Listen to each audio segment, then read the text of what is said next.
Gloucester, Massachusetts is America's oldest seaport. For most of its 400-year history, Gloucester was the fishing capital of the world. Its lifeblood is dangerous and costly. More than 10,000 people have left this port and lost their lives in the Atlantic. When disaster strikes, few live to tell the tale. But one fisherman's story of survival at sea surpasses all others, and his ambition and daring made him a legend in Gloucester and one of the most celebrated seafarers in history. I'm Corey Kukuru for 1623 Studios, and this is the story of Howard Blackburn.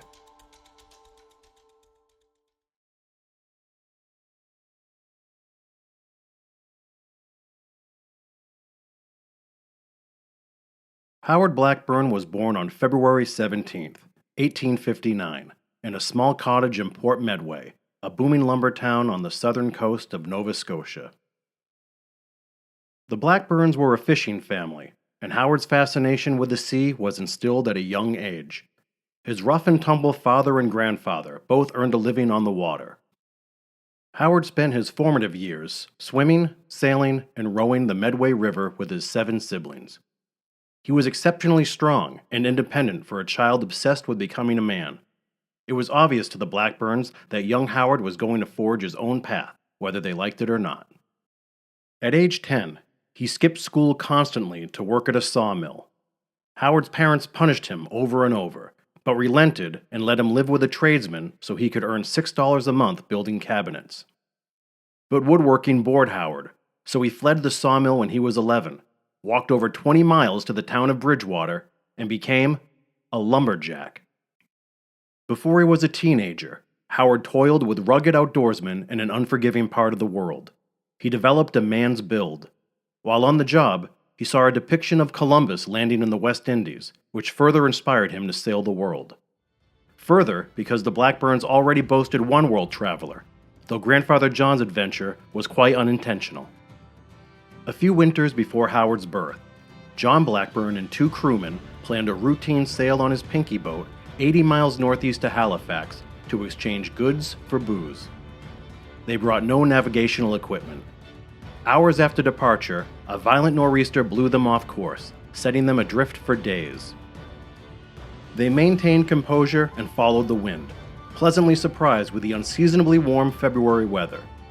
42 days later, they landed just south of Halifax, 2,000 miles south, in St. Martin. They returned to Port Medway nearly a year later, astonishing family and friends who thought they were dead. Howard's life at sea got off to an equally inauspicious start. He and a young friend were fishing off Pudding Pan Island when their boat flipped. Howard swam for an hour before a fishing crew pulled him aboard. The incident didn't shake his faith, nor did the deaths of his father Bill, who capsized and drowned in the Medway River, and his older brother Will, who was lost at sea. Instead of spooking Blackburn, Howard became more adamant about becoming a sailor. The captain who found Blackburn treading water gave him his first job as a fisherman. Barely a teenager, Howard began sailing on American and English vessels from pole to pole, learning the seafarer's lifestyle and, more importantly, the behavior of the global waterways. Now 20 years old, Blackburn was burly, worldly, and could handle his rum. But deep down, Howard believed the biggest test of manhood was to go schooner fishing in the treacherous banks of the North Atlantic. In his eyes, there was only one place in the world where that could happen. In April of 1879, Howard Blackburn arrived in Gloucester. For 3 years, he earned a solid reputation amongst the Gloucester fleet, fishing nonstop until Christmas, when he'd return to Port Medway to visit family. It was during a break in January 1883 that Blackburn learned of a last-second opening on the Grace L. Fears, an 80-foot schooner known as the Queen of the ultra-competitive halibut fleet. The Fears made top money and hired the best crew. It was a golden opportunity. On January 21, 1883, the Fears left Nova Scotia for the 400-mile trek northeast to the churning Burgeo Bank off Newfoundland in a mad rush to be first to market. On the 3rd day, the Fears set anchor. The crew broke off into pairs and manned 6 dory boats to set trawl lines. The dories were 18 feet long, flat-bottomed and open, nothing more than simple rowboats. Blackburn was 23 years old, 6'2" and over 200 pounds. The only newcomer on the crew, he was paired with Tom Welch of Newfoundland. Welch was younger and lighter than Blackburn, but had experience on the Firs. That morning, the two set a half-mile of trawl line, then returned to the schooner for mug-up. The seas and sky were calm, but the captain sensed an impending storm and ordered the crew to retrieve the trawl lines just 2 hours after setting them. Passing on the potential haul was costly, but not worth the risk. As Blackburn and Welch rowed past the other dories to collect their line, a quiet snow began to fall. The wind blew from the southeast, a good sign. They rowed on. Suddenly, the air became quiet. As the other dories headed back, a different wind arose, this time from the northwest, and soon it turned fierce. In an instant, Blackburn and Welch were caught in a squall. They rowed furiously, but lost their bearings. The other dories seemingly vanished. Hours passed. Thinking they rowed past the Firs, they dropped anchor. By nightfall, the snow lessened. The Firs raised a signal torch to guide the lost crewmen. Now and then, the undulating ocean cruelly bobbed the dory just high enough so that Blackburn and Welch could catch a glimpse of the Firs, but it was too far away. All night, Blackburn and Welch took turns bailing and rowing, but the wind and surf were so vicious that with each stroke, the two actually lost progress. Gear on the dory began to freeze, forcing Blackburn and Welch to dump any excess weight overboard, including tubs of trawl lines. They had no fresh water or food except the fish they caught, and that ice solid. The Firs was well out of sight by then. To keep from drifting further, Blackburn and Welch dropped anchor again. For hours they bailed. When Howard removed his mittens to better handle the bucket, Welch accidentally bailed them away. It was then that Tom Welch noticed that Howard's hands were gray and crystallizing. Blackburn tried putting his socks on his hands, but they too froze and were lost. The only way he could be useful, he thought, was if he bent his fingers around the oars to freeze in place. To curve his fingers in position, he smashed his hands repeatedly on ice in the boat that had begun to weigh the vessel down. Then he gripped the oars. Welch was horrified. Even worse, he was discouraged. Late into their second day adrift, Blackburn noticed that his dory mate had stopped bailing. Howard barked at his partner to startle him, but Tom's expression was blank. "I'm blind," said Welch. "There's no use. We can't last another night." Blackburn broke his hands from the oars, laid Welch down, and started bailing. Welch, crazy from thirst, tried jumping out. Howard pulled him back and fed him ice, but all Welch could do was mumble prayers. The surf was relentless. Howard rowed towards what he hoped was the coast of Newfoundland, but there were no signs of land. Welch was catatonic. Occasionally, he blurted Blackburn's name. When Howard turned to bail again, Welch was dead. Frostbite swelled Howard's hands so badly that he couldn't put Welch's mittens over them. Instead, he put his hands between his legs, crouched down to avoid the gales, and rocked back and forth to stay awake through the night. He watched helplessly as Welch's oars spilled overboard. On the third day adrift, sunrise oversaw a calm sea. The storm finally passed. Blackburn and his gear were encased in ice, which burdened the dory. He was wonderstruck to see that his anchor lines had frayed to threads, yet froze solid, keeping the vessel from tipping overnight. He repaired what he could and continued rowing. By noon, his finger flesh began breaking off like dry powder, the blood freezing instantly. He rowed on instinct alone, bone on wood. Far in the distance, Blackburn eyed a snow-covered rock. He spent the entire day and night rowing, bailing, and cowering just to stay alive. 4 days into an endless odyssey, Howard Blackburn approached land. The snow-covered rock he zeroed in on was an uninhabited island, but soon he found other clusters of rocks. Again, he rowed for the entirety of the day. By evening, a coastline appeared. There were no homes or harbor, but steep, snowy bluffs to follow. He fought a swift tide. Finally, there was a positive sign. Blackburn noticed 2 distinct colors of rushing water. He figured he was at the mouth of a harbor where fresh river water flowed into the sea. Adrenalized, he rowed until spotting a broken wharf and abandoned shed, a mere footprint of human existence, but inspiring nonetheless. As he looked for signs of life, a curious thing happened. He got desperately thirsty. Voices of former shipmates taunted him that he wouldn't make it. Delirious and defeated, Blackburn backtracked to the lifeless hut. When he finally reached shore, Blackburn stood up to drag the dory onto land but stumbled. His feet were frozen. He stomped through knee-high snow to the shed. The roof was gone, a table and bed covered in drifts. There was a half-barrel of salt cod, but he had enough sense to realize eating salt would kill him. So he chipped through the ice and laid fish in the snow, hoping to draw the salt out. It never occurred to Howard that some of the cod and halibut he and Welch caught 4 days earlier was still in the dory. Sitting in the dilapidated shed, Blackburn noticed the silhouette of a schooner on the black horizon. Now he knew there was a harbor close by. The plan was to spend the night in the hut, then row at dawn. He found some flint, but was incapable of starting a fire, so he balled up old fishing lines and nets to use as a pillow and blanket. Still exposed to the elements, Blackburn shivered uncontrollably. If he slept, he'd die, so he spent the night pacing and crawling on the floor eating snow. At dawn, Blackburn heard the dory thrashing against the flat rocks. It was fractured and flooded. Tom Welch's body had warped grotesquely. While repairing the boat, he heard a faint gunshot. Howard remembered that in the winter, successful fishermen often stayed in cabins at outposts with their families to hunt. He screamed for help, but his calls went unanswered. The thought of human contact brought another sudden rush of thirst that triggered a second bout of delirium. Convinced that the old wharf must have a freshwater well, Blackburn crazily waded and dived through waist-high snow, searching for low points in the drifts. There was no well. When Howard regained his senses, he went to shore to repair the dory. First, he had to drag Tom Welch off the boat. He used a gaff to pull the body close, but when he tried lifting Welch, Howard suffered an excruciating hernia. As he pushed the bulge of organs back into his body, he watched Welch sink to the bottom of a tidal pool. Blackburn yanked the dory away from the surf, biting down on the anchor line to hold the boat in place between crashing waves.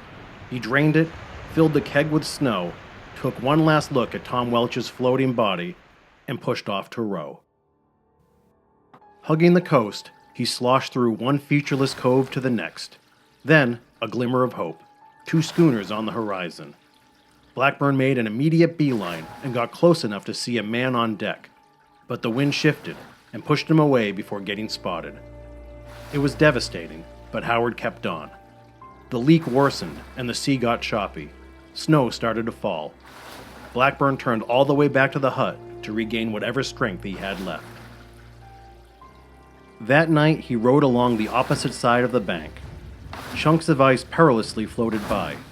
There was fresh water somewhere. He was 1 mile beyond where he reached the day before when he noticed a cluster of cabins in the moonlight. Blackburn fought the current, zigzagging at a glacial pace. Every time he stopped to bail, he lost progress, but the battered dory finally reached a frozen inlet. A group of men crossing the ice stopped in their tracks, stunned beyond belief at the sight of a haggard, lone voyager willing his pitiful boat to land. They sensed the enormity and the emergency.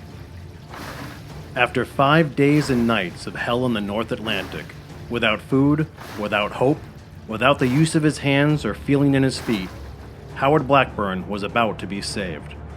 But, as the shadowy figures on the ice slowly came into focus, Blackburn had no idea that his road to recovery had only just begun.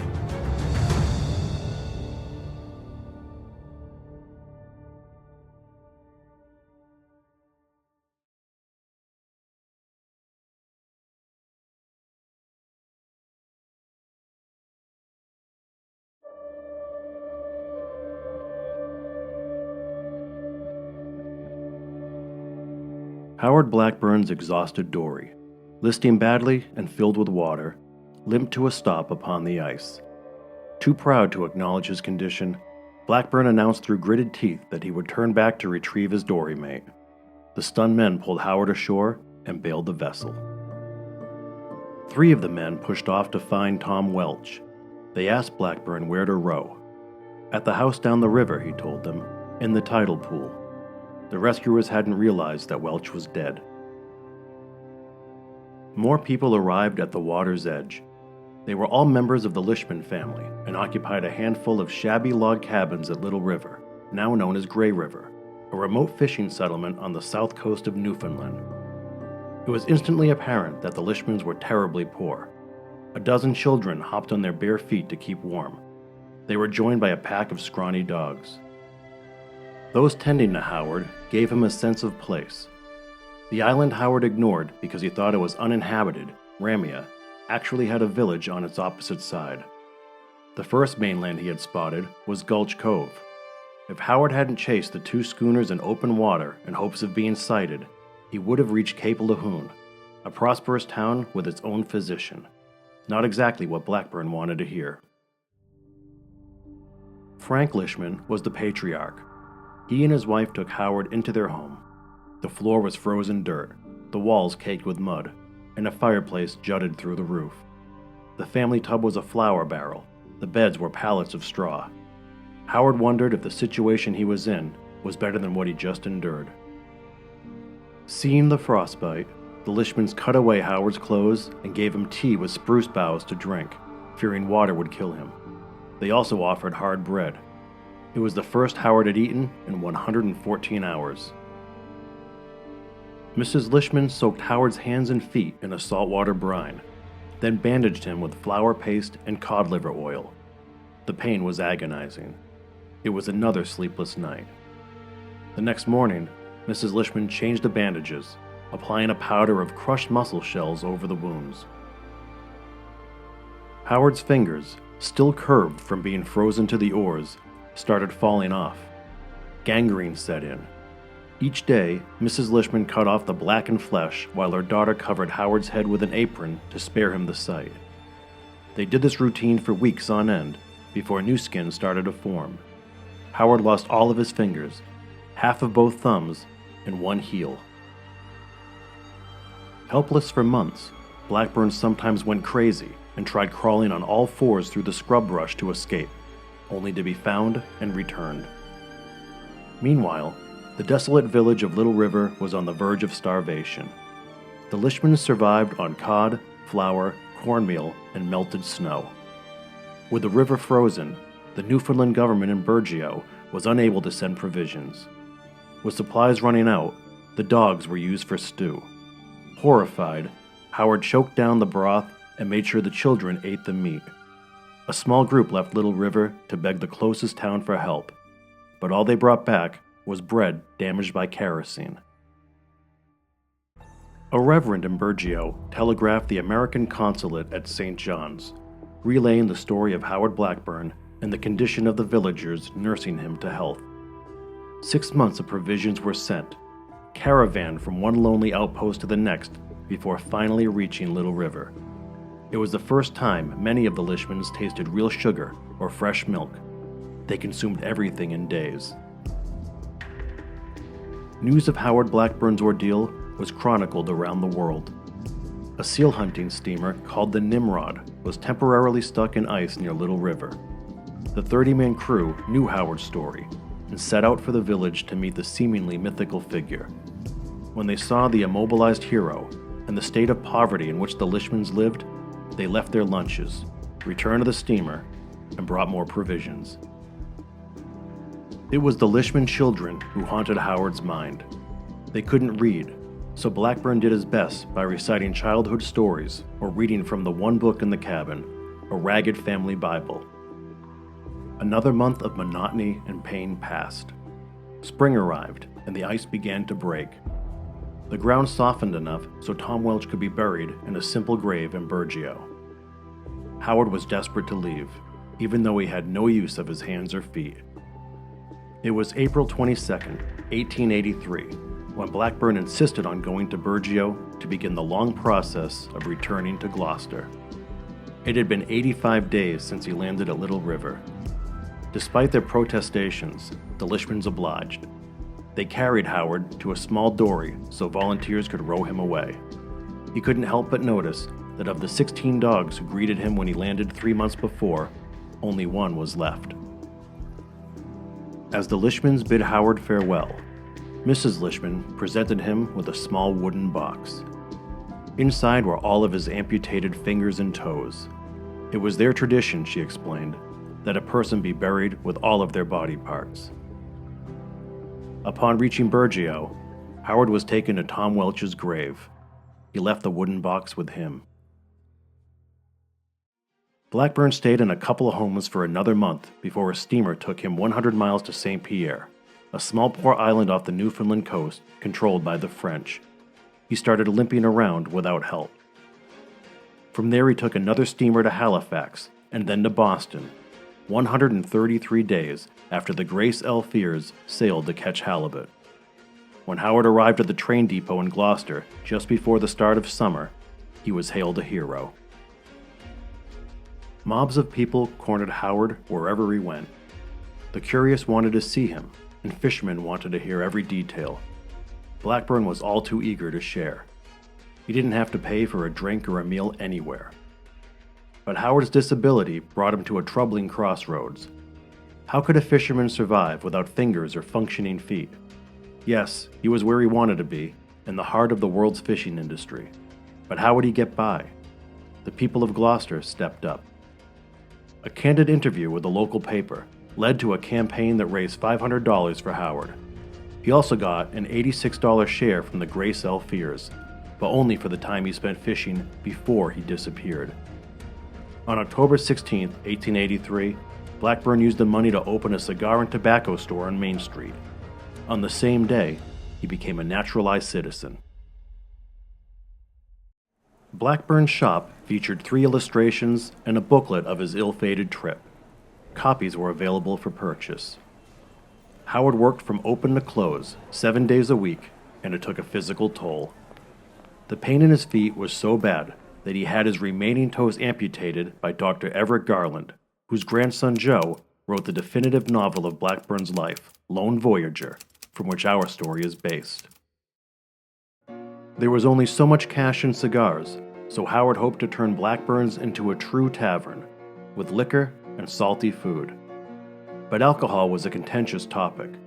Gloucester voted annually to be wet or dry. Each year was a coin flip.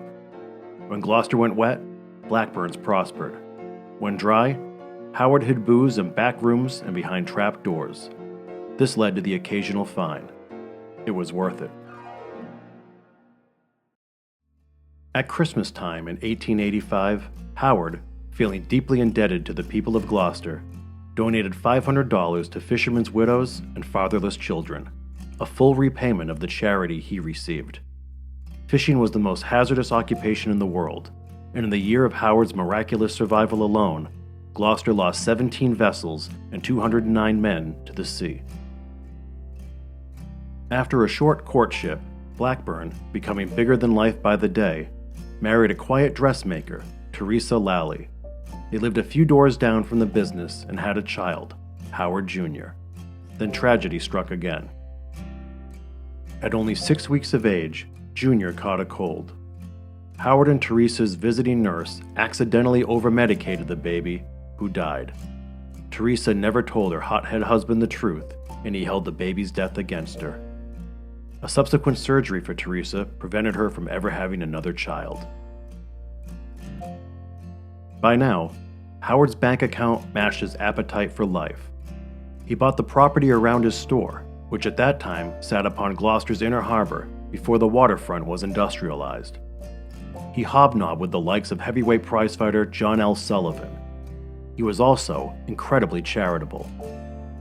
Howard always carried wads of cash and never said no to a handout. He anonymously had food and coal delivered to households throughout the city. And he stowed away a penny from each sale at the bar for an annual donation to the newly developed Addison Gilbert Hospital. Equally important to Howard was his support of the Lishman family who saved his life. Blackburn constantly paid heavy freight fees to herring boats to alter their course and deliver clothes and food. He redoubled his efforts upon learning that one of the young Lishman children was lost at sea while fishing with Father Frank. After returning to Little River, an inconsolable Frank wandered into the woods and shot himself.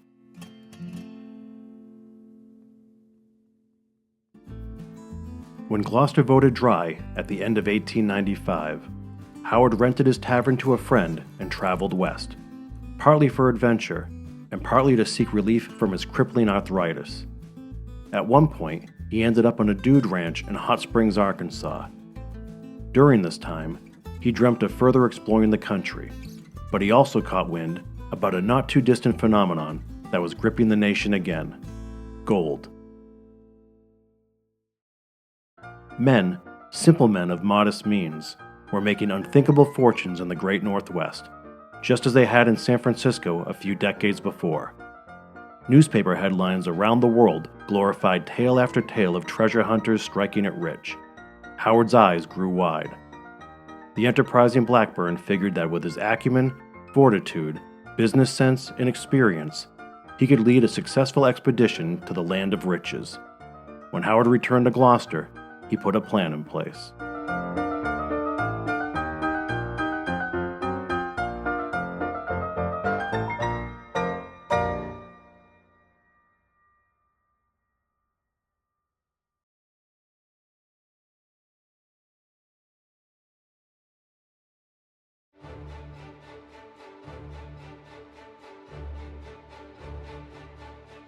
It took a month of mild summer weather before dozens of newly rich gold rushers could return from the far reaches of Yukon, the northwesternmost territory in Canada, to the Alaskan port city of St. Michael, where they victoriously boarded a steamship bound for Seattle.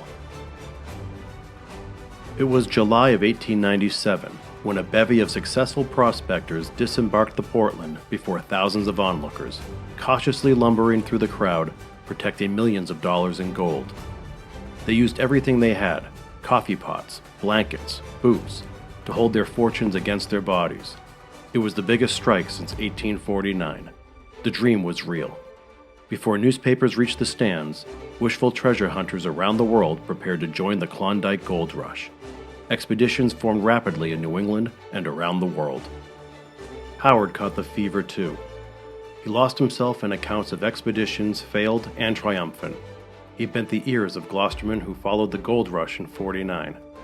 But that strike was in sunny California, not 3,000 miles beyond the palm trees into the frozen tundra of the Arctic. Blackburn knew only the smartest and strongest could survive. Pushing 40 and looking for a challenge, he went all in.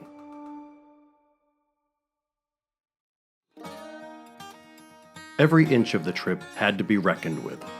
The fastest route to the Pacific coast was by railroad, but once there, any hopeful gold seeker would have to join a mining company, then procure years' worth of provisions at prices marked especially for suckers carrying their life savings. Howard's vision was to arrive at the Klondike region of Yukon as the ice broke in the spring of 1898 and get in a full season of prospecting.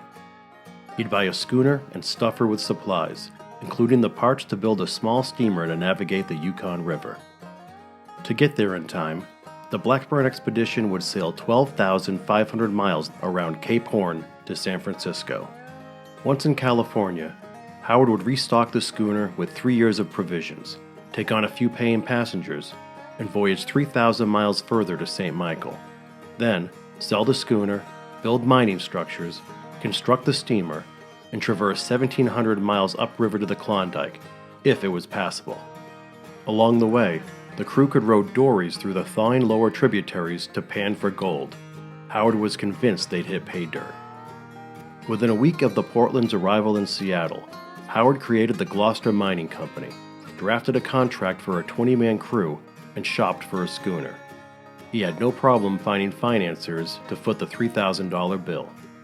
Accepted crewmen were to post $250 to receive an equal share of the profits, just as dory mates did. If someone were injured or died on the excursion, their share would go to their heirs.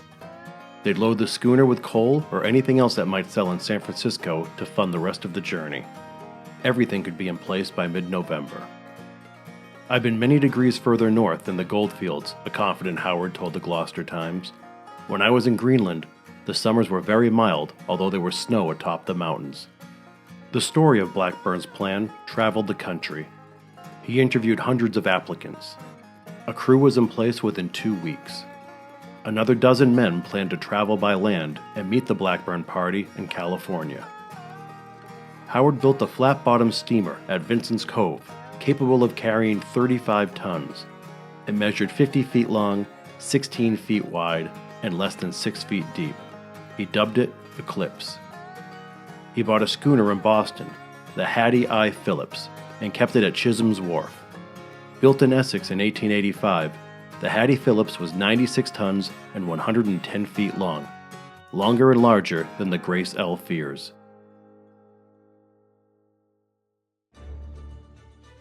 In the meantime, tens of thousands of men and women clogged Northwest port cities and waterways in a mad dash to the Klondike. The U.S. and Canadian governments tried in vain to dissuade people from further overwhelming the region. The Blackburn Party accelerated its pace. Howard signed experienced Captain John Harris, who had crossed Cape Horn twice. Each time a new man was added to the crew, Howard, a savvy publicity hound, informed the local papers, who ate up every detail. The crew consisted of men aged 19 to 52, from a Rockport quarryman to a Gloucester barber. On October 18, 1897, the Blackburn expedition prepared to launch from Gloucester's inner harbor. The wharves were a mob scene teeming with well-wishers. They pushed off late in the afternoon to a wild roar, which got louder as the Hattie Phillips faded beyond the Eastern Point lighthouse.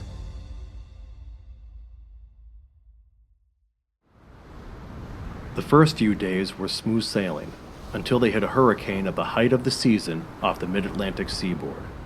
Howard was enthralled. His green crewmen were not. Some couldn't shake the seasickness. Twice, men were washed overboard and miraculously saved. Blackburn said the unbroken gales and billowing waves were the worst he'd ever encountered. But once they got on the other side of the storm, just north of Bermuda, Howard knew his vessel had the goods to make it.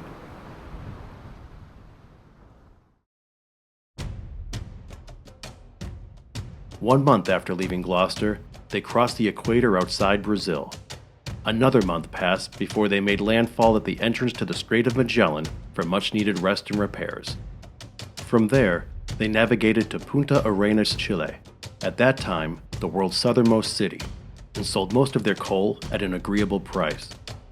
Some of the crew had an impossible time adjusting to the desolation of Tierra del Fuego, which was also in the midst of an ongoing genocide of its native Selknam people from Europeans. Blackburn, at the crew's behest, sprinkled carpet tacks on the deck each night to deter barefoot natives from sneaking on board. The Gloucestermen continued through one of the Earth's most dangerous passages off the Chilean coast. Reminders of their precarious situation surrounded them. Skeletons of shipwrecks littered the entire landscape.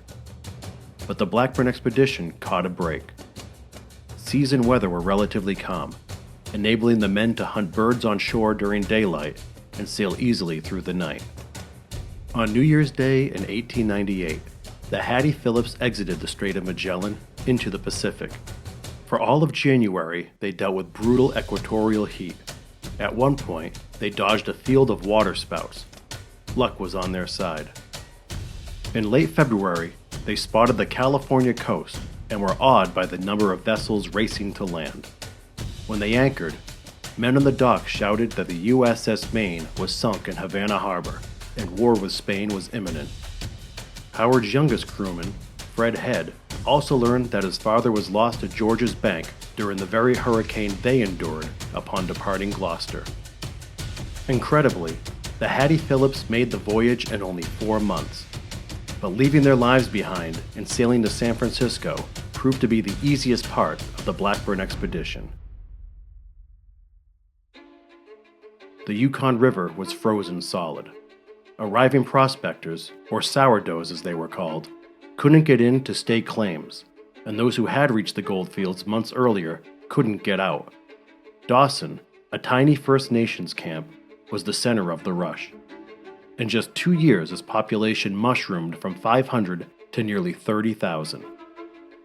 Dawson housed hundreds of prospectors clinging to their fortunes, some on the verge of realizing generational wealth, with nowhere to cash in. What's more, the city was ravaged by scurvy and starvation. A young, luckless sourdough named Jack London nearly died there. Paranoid winters guarded their gold for months on end, in bare-bones encampments with scant provisions, hundreds of miles from civilization, and temperatures averaging 30 below. Imagine holding a life-changing fortune in your hands without the ability to buy an apple. Shysters and thieves made everyone suspicious. Many who struck out were paid handsomely to protect stashes or sneak the almost rich out of Dawson by any means necessary. Howard was set aback by the news. To compound matters, he was told that by the time the Blackburn expedition reached St. Michael in late June, there was little chance he could sell the Hattie Phillips at a fair price. Instead, he auctioned the last of the coal and hoped to market the Hattie Phillips in San Francisco, forcing the company to take a steamship to Alaska. The crew was dead set against it. None of the vessels they saw were fit to handle the North Pacific. To keep the men satiated and put a few dollars in their pockets, Howard struck a deal to deliver lumber 750 miles north to Astoria, Oregon.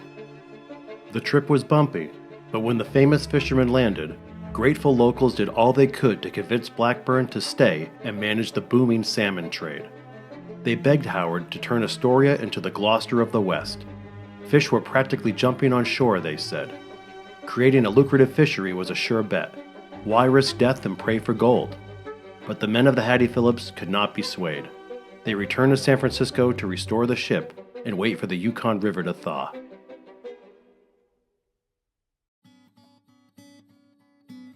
Alaska was still a month away.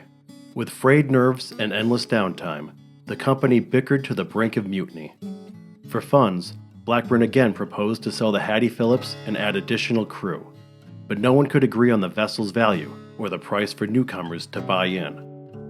A faction of the men suggested Howard relinquish ownership of the Gloucester Mining Company, claiming to have found someone willing to oversee the operation for a grub stake. Dismayed, Blackburn and a handful of loyalists agreed to leave, only to learn a few days later that the alleged side deal fell through. The Gloucestermen were leaderless. Blackburn refused to rejoin. Instead, he traded the Hattie Phillips for $1,400 in provisions and wished the company well. He still believed they were the best positioned outfit to succeed in the Klondike Gold Rush, if they ever got there. Howard considered continuing to Dawson to open a saloon, but he blew out his knee and dejectedly left San Francisco by train. When he arrived in Gloucester in June of 1898, he literally limped home. The remnants of the Gloucester Mining Company, under new stewardship, eventually took the Hattie Phillips to St. Michael, the first ship of its kind to reach the port that summer. They were greeted by a throng of prospectors who had been roosting on their fortunes for 9 months. As the crew assembled the Eclipse to negotiate the Yukon River, the Hattie Phillips returned to San Francisco with 40 sourdoughs carrying over $800,000 in gold dust, in today's dollars, nearly $29 million.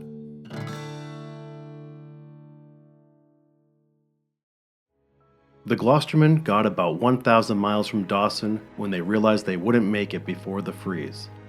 The Eclipse's propeller broke twice. They anchored and rode dories against racing currents while dodging bobbing ice chunks. Occasionally, they staked claims in the vast, indistinct wilderness. They fell victim to scurvy and frostbite. One man froze to death. The short season passed. As supplies and shelter dwindled, the men reversed course, sledded across the frozen tributaries, and disbanded with hardly any gold dust. It's believed only 7 men of the Gloucester Mining Company ever made it back to the States alive. As quickly as Dawson bloomed, it withered. New gold fields were discovered 800 miles west in Nome, Alaska. Dawson was virtually abandoned. In the end, of the 100,000 treasure hunters who were part of the Klondike Gold Rush, most never reached their destination. Of those who did, hardly a tiny fraction had anything to show for it.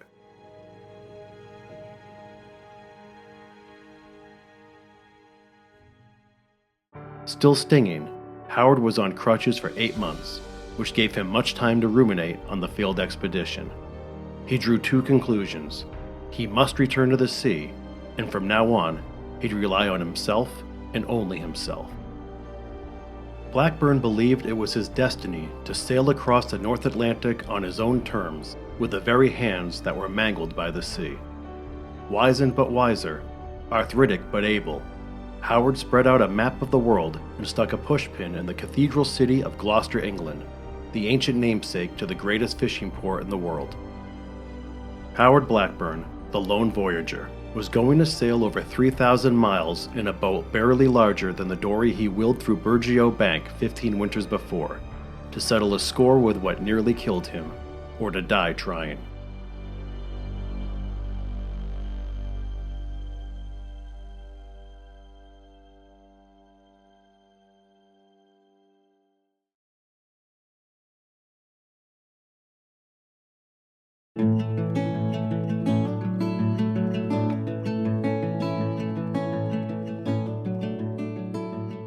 The Blackburn expedition was a failure. Howard was embarrassed that he couldn't control the mutinous Gloucester Mining Company. But without a company to keep, the prideful Blackburn dreamt of the impossible, a death-defying solo excursion across the Atlantic in a tiny boat. It had been done only 5 times before, by men with full use of their hands and feet, unencumbered by crippling arthritis. The first to succeed was Gloucester's own Alfred Centennial Johnson, a schooner fisherman who rowed a 20-foot dory to Liverpool in 1876 to celebrate 100 years of American independence. It took 66 days and nearly killed him. Johnson considered his accomplishment a foolish stunt and rarely spoke of it. In April of 1899, Captain Joshua Slocum, a Nova Scotian who 4 years earlier became the first man to sail around the world single-handedly, spoke at the Chapel Street Baptist Church in East Gloucester about his 38-month odyssey.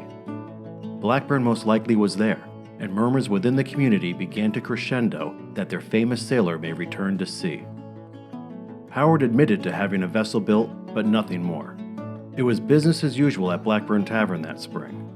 But before the backshore was in full bloom, Howard announced that he was sailing by himself to Gloucester, England in, about 3 weeks. People were stunned. Blackburn divulged his plans. He'd sail to the Grand Banks from dusk till noon each day, resting in the afternoons.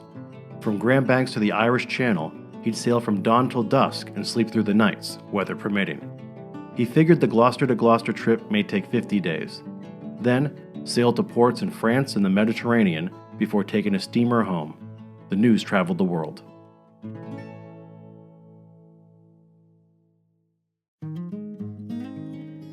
Blackburn named his 30-foot sloop Great Western, after the legendary British steamer, the largest passenger ship in the world and the first steamer built specifically to cross the Atlantic Ocean. The Acoriana Society, a Portuguese-American club to whom Howard was close, presented a giant American flag adorned with the vessel's name for the journey. Sloop boats were popular amongst independent fishermen.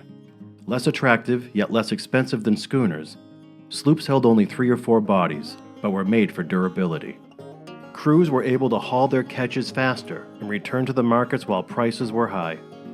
The Great Western measured 38 feet from stem to stern, 8.5 feet wide and 4 feet deep. Howard stocked her with 3 months of provisions, from canned vegetables to cured meats. He had plenty of booze, tobacco, and a medicine chest filled with malted milk. The sloop sat at Lane's Wharf, behind Blackburn Tavern. Friends and admirers gathered. Some hardly budged until June 18, 1899, the date of departure. By then, 10,000 people packed the wharves for the best view.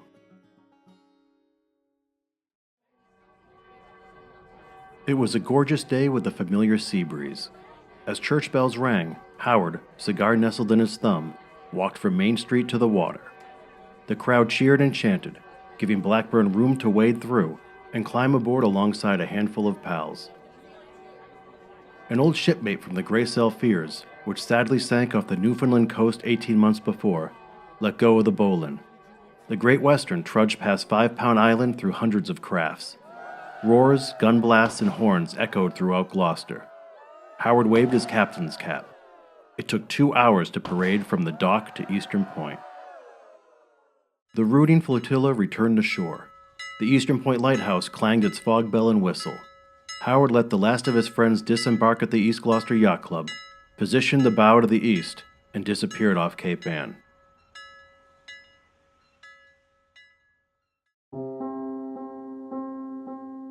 With Thatcher Island's twin lights far behind him, Howard sailed into the night. Almost immediately, his limbs began to throb and swell. Rheumatism consumed him for 8 straight days. He lost his appetite completely, subsisting on 1 bottle of malted milk. He couldn't fit boots over his stumpy feet. Feverish and unable to cruise, Howard drifted the Great Western off course to avoid passing vessels from noticing and reporting his condition. It got so bad that Howard detoured to Shelburne, Nova Scotia for a doctor, but couldn't reach shore through the fog. Returning to his charted course, Blackburn's symptoms finally subsided. He ate a week's worth of hot food and focused on regaining lost time. For the next month, Howard plodded through rain and pea soup fog toward the Grand Banks. Westerly winds of the North Atlantic were uncommonly quiet. Some days the Great Western barely made 6 miles. When the sun was hidden, Howard relied on dead reckoning. This was the busy path of the New England and maritime Canadian schooner fishing industries. Blackburn crept through the nights on the lookout for ships. Without fingers, he cleverly pulled lines with his teeth and adjusted sails with a twist of his waist. The Great Western was 500 miles east of Newfoundland when the winds began to howl.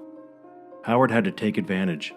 He twice worked nonstop for 34-hour stretches, eating only oatmeal with cold water if the seas were too bouncy for cooking. On its fastest day, the sloop gained 122 miles. Blackburn occasionally acknowledged a distant steamship, otherwise he reveled in the solitude. On August 16th, after 2 months at sea, Howard spotted the Scilly Islands, just miles from England's southwest coast. Truth be told, the excursion wasn't that difficult, despite Blackburn's initial sickness and uncooperative weather. In hindsight, Howard wished he took a more southerly trajectory. The warmer climate would have treated his body better. He felt a twinge of dissatisfaction, but all in all, mission accomplished. The next day, he entered the Bristol Channel, which narrows to the Severn River and leads to Gloucester. A pilot boat met Great Western at Portishead and rowed Howard to shore, where he telegraphed the yacht club to say he successfully landed in only 62 days.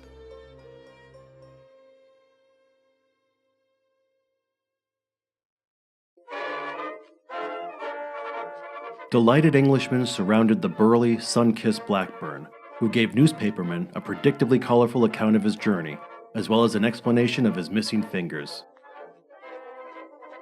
Great Western, flags flying high, was towed through the river canal towards Gloucester. People flocked to the marinas along the route to congratulate the lone voyager. Upon docking, officials paraded Howard through the city in an open carriage. The celebration lasted 5 days. He continued through the south of England, with Great Western in tow. Through the canals, throngs of people rained flowers and cheers. Everyone wanted to pat his back or touch the triumphant sloop. Howard sold the Great Western, stayed in London for 6 weeks, and visited Paris for 6 more. In December, nearly 4 months after crossing the Atlantic single-handedly, Howard took a steamship to New York. A week later, the fingerless navigator, as the press called him, was in Gloucester, ragged from the demands put on his body, but a hero once more.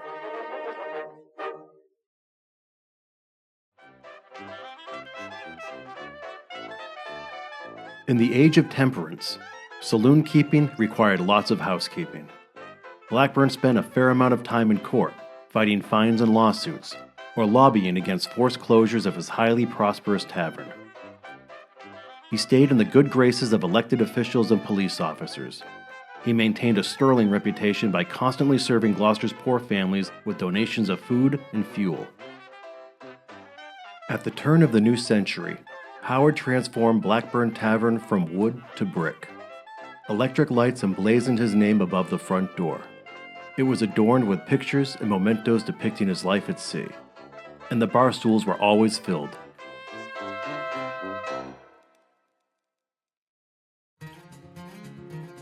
The remodeled saloon wasn't the only thing under construction. Howard was still bothered by the illness and poor weather that elongated the trip to England. The Great Western, for all its attributes, felt cumbersome and struggled to self-steer when Howard needed sleep. It sapped the joy from the adventure. So he had a shorter, lighter sloop built at Smith Cove. Blackburn downplayed it, but the vessel was clearly designed for a new event. He christened it Great Republic, an homage to the largest wooden sailing ship ever built, a clipper that burned in New York in 1853, a day before its maiden voyage. Howard replaced the wording on his burgee from Western to Republic. Then on New Year's Day, 1901, he publicly challenged any man in the world to race him single-handedly from America to Portugal. If there were no takers, he'd go it alone from Gloucester to Lisbon. Blackburn exuded extreme confidence. He had already traversed the Gulf Stream 11 times before. The route to Lisbon carried 600 miles south of the route to England. The southerly passage would relieve his achy health and, weighing over 250 pounds, help shed a few malted milks too. Ground rules were set. Competitors must stake $100 to $500, which would be donated to Addison Gilbert Hospital. Vessels had to measure 30 feet or less and be manned solo. Newspapers flashed the challenge across the world. It was answered by a handful of hoaxers and publicity hounds. 3 months passed without any serious suitors. Howard withdrew the challenge to focus on making the trip in record time, perhaps as few as 45 days. On June 9, 1901, in a scene nearly identical from when he left for England, Blackburn weaved the Great Republic through a mob of vessels and well-wishers at Gloucester Harbor, aimed eastward, and sailed slowly towards the horizon. Howard anticipated homestretch inspiration by the beautiful Azores, a cluster of volcanic islands 1,000 miles west of mainland Portugal. This excursion enjoyed a much better start.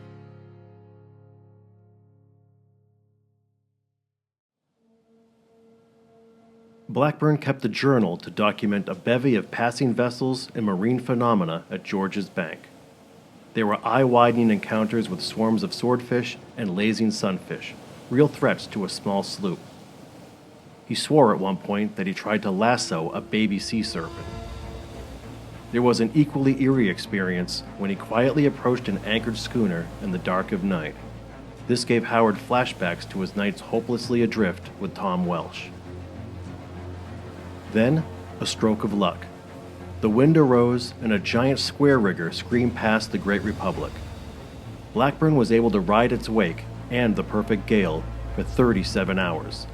He said it was like stealing a ride on a freight train. Before he knew it, he was 600 miles out of Gloucester. When seas were rough, the spry sloop took its punches. The roiling water top soaked Howard to the bone, but at least it was warm green water. When winds died, a frustrated Howard had his spirits buoyed by encouraging shouts from the famous Confederate steamship Shenandoah. Blackburn stayed at it for weeks, fighting easterly breezes that wanted to push him back to Gloucester. On the 4th of July, he could see Corvo and Flores, the Azores' westernmost islands. Another week passed. There were days with hardly a ripple, then a 62-hour fight through a hellish nor'easter where Howard didn't sleep or eat and navigated by guesswork only. More than once, passing vessels tried convincing Blackburn to abandon ship. He resisted. When the storm left, Howard reached a fleet of fishermen off the shore of Cabo Especial, merely 20 miles from Lisbon. Locals navigated Great Republic through the Tagus River. Blackburn docked in Lisbon just 39 days after leaving Gloucester, beating his prediction by a week. It was the fastest non-stop single-handed passage across the Atlantic ever sailed. Blackburn was whisked to the American consulate and feted by dignitaries. Howard spent 2 weeks in Portugal before loading the Great Republic on a steamship bound for New York. On August 19, 1901, Blackburn stepped off the train at Gloucester Depot to a cheering crowd.